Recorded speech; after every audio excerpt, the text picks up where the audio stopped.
The second and final face-off less than 2 weeks before the election. The first topic, COVID-19.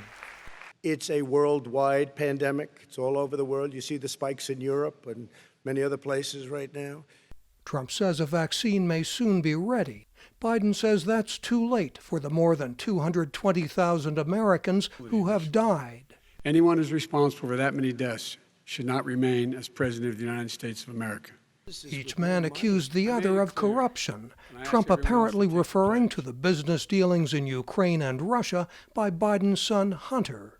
All of the emails, the horrible emails of the kind of money that you were raking in, you and your family.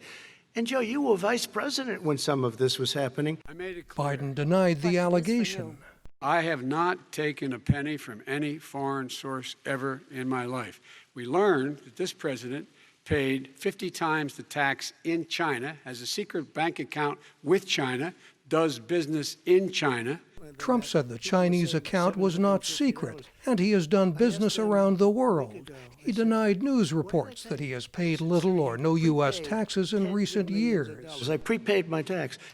Over the last number of years, tens of millions of dollars I prepaid. The debate comes as U.S. security officials warn of foreign attempts at interference in the election. That Russia has been involved, China has been involved to some degree, and now we learn that Iran is involved. Trump said he has stood up to foreign rivals.